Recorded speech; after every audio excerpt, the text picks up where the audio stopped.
போலி ஆவணங்களை தந்து பாஸ்போர்ட் பெற்ற மோசடியில் நுண்ணறிவு பிரிவு தலைமை காவலரை தொடர்ந்து சென்னை தலைமை தபால் நிலைய ஊழியர் ஒருவரும் கைது செய்யப்பட்டுள்ளார். வரும் 26ஆம் தேதி வரை அவரை காவலில் வைக்க உத்தரவிடப்பட்டுள்ளது. இந்த மோசடி தொடர்பாக இதுவரை 6 பேர் கைது செய்யப்பட்டுள்ள நிலையில் அடுத்தடுத்த கைதுகளும் விரைவில் அரங்கேறும் என்று எதிர்பார்க்கப்படுகிறது.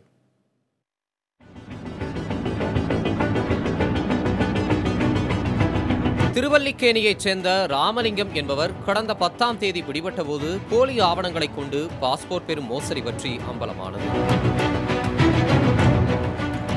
ராமலிங்கத்திடம் நடத்தப்பட்ட விசாரணையில் அடுத்தடுத்த நபர்களை நோக்கி இந்த மோசடி விரிவடைந்து வருகிறது.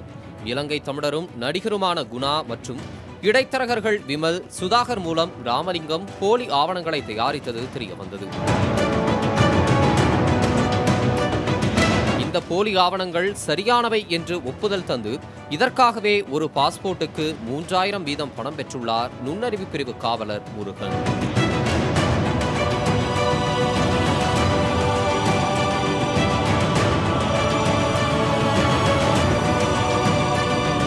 சான்றுகள் சரிபார்க்கப்பட்டதாக முருகனால் ஒப்புதல் தரப்பட்டதை அடுத்து பாஸ்போர்ட்டுகள் சென்னை அண்ணா சாலை தலைமை தபால் நிலையத்திற்கு வருவது வழக்கம்.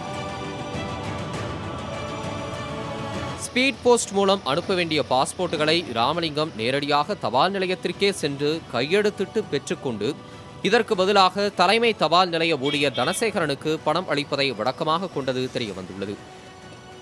இதையடுத்து தபால் ஊழியர் தனசேகரனை அவரது வீட்டுக்கே சென்று மத்திய குற்றப்பிரிவு காவலர்கள் கைது செய்துள்ளனர்.